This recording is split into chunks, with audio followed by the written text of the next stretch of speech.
पहला राजाओं 4:29 आयत 29 में लिखा, परमेश्वर ने सुलेमान को बुद्धि दी, उसकी समझ बहुत ही बढ़ाई, उसके हृदय में समुद्र तट की बालू के किणकों के तुल्य अनगिनत गुण दिए। सुलेमान की बुद्धि पूर्व देश के सब निवासियों और मिस्रियों की बुद्धि से भी बढ़कर थी। उसने 3000 नीति वचन कहे, 32 आयत, 1005 गीत कहे।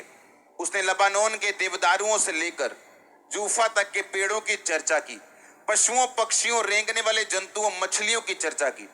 देश देश के लोग, पृथ्वी के सब राजाओं जो सुलेमान की बुद्धि की कीर्ति सुनते थे, उसकी बुद्धि की बातों को सुनने के लिए आया करते थे। सब बोलो आमीन।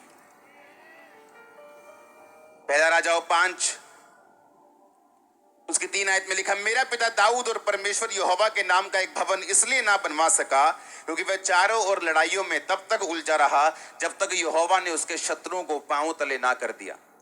परंतु अब मेरे परमेश्वर यहोवा ने मुझे चारों ओर से विश्राम दिया है, अब ना तो कोई विरोधी है ना कुछ विपत्ति देख पड़ती है। सब बोलो आमीन।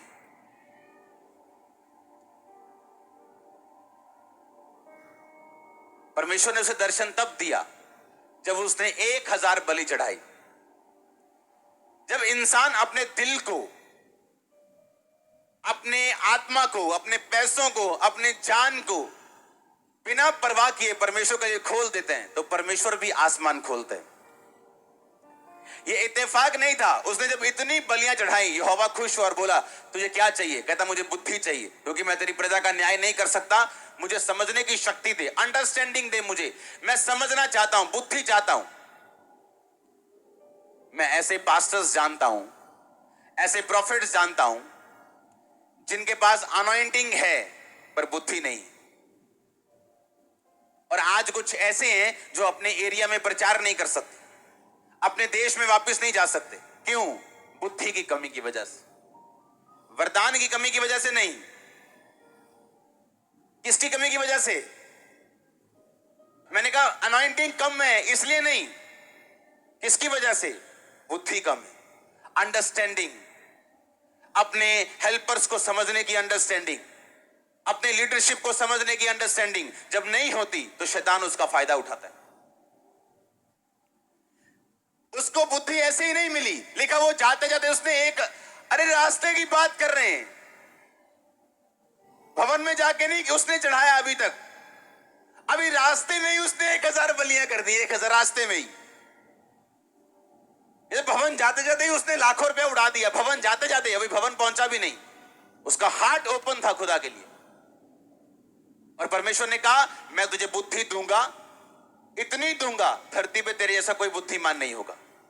सुनो, बुद्धि का कारण क्या था? बलि देना, सैक्रिफाइस करना, बीज बोना, परमेश्वर के लिए खुले होना। दूसरा लिखा, उसने मछलियों की चर्चा की। वो कवि नहीं था जो मछलियों की चर्चा कर रहा था, उसे मछलियों का बिजनेस करना आता था। बाइबल बताती है उसे घोड़ों का बिजनेस करना आता था। कहां से घोड़े लाके कहां बेचने उसे मालूम था। किस देश से कितना कर लेना है, किस देश से कितना टैक्स लेना है उसको मालूम था। क्यों? परमेश्वर उसके रास्ते को खोलता था।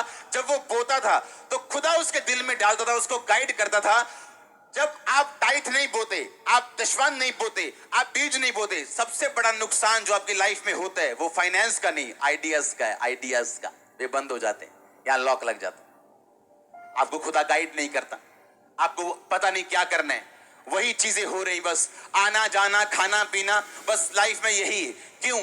आइडियाज का नुकसान है। हेवन आपके लिए दरवाजे बंद कर देते हैं, और सुलेमान के लिए इसलिए खुले थे।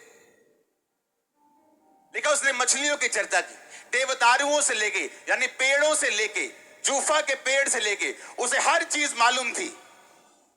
उसका भाव मालूम था, उसका मोल मालूम था, घोड़े मालूम थे, मछलियां मालूम थी। आज 80-85 किलो एक मछली होती, ब्लू फिन वाली, करोड़ों में बिकती, वो 12 करोड़ में, 13 करोड़ में मछली। जापान में आज भी उसकी बोली लगती।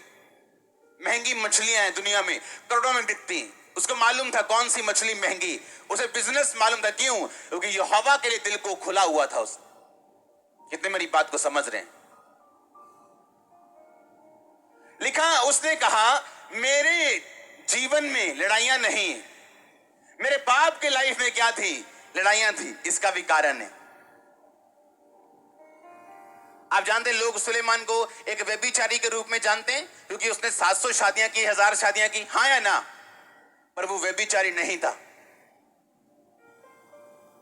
बाद में परमेश्वर ने उसको जो सजा दी वो 700 शादियां करने के लिए नहीं दी, पर उन शादियों के कारण जब वो मूर्ति पूजा में गिर गया अपनी पत्नियों की, उसको तब सजा मिली। सुलेमान के आसपास 700 से लेके 1000 राज्य थे और उसने हर राज्य की एक लड़की के साथ शादी कर ली थी। अब जो कोई उसके लिए युद्ध करने के लिए आता था, कहते थे नहीं ये तो साडा जवाई है। तो हाँ, पिंड च जाने ना, पिंड च कहते कौन है ये? पिंड का जवाई है। पिंड का जवाई थोड़ी, वो तो किसी पिंड च रहने वाली किसी कुड़ी का हस्बैंड है ना, पर कहलांदा की है वो? पिंड का जवाई आया जी, यदि गड्डी ओए साइड तो जा, ओए रास्ता दिओ इनू। पिंड का जवाई आया। सुलेमान जवाई बन गया लोगों का। ਉਹਨੇ ਫਿਰੌਨ ਦੀ ਲੜਕੀ ਦੇ ਨਾਲ ਮੈਰਿਜ ਕੀਤੀ, ਮਿਸਰ ਦੇ ਰਾਜੇ ਦੀ ਲੜਕੀ ਦੇ ਨਾਲ ਮੈਰਿਜ ਕੀਤੀ, ਆਸ-ਪਾਸ ਦੇ ਸਭ ਰਾਜਿਆਂ ਦੇ ਲੜਕੀ ਨਾਲ ਮੈਰਿਜ ਕੀਤੀ। ਲਿਖਿਆ ਕੋਈ ਸ਼ਤਰੂ ਨਹੀਂ ਸੀ ਉਹਦਾ। ਬੁੱਧੀ, ਵਿਜ਼ਡਮ।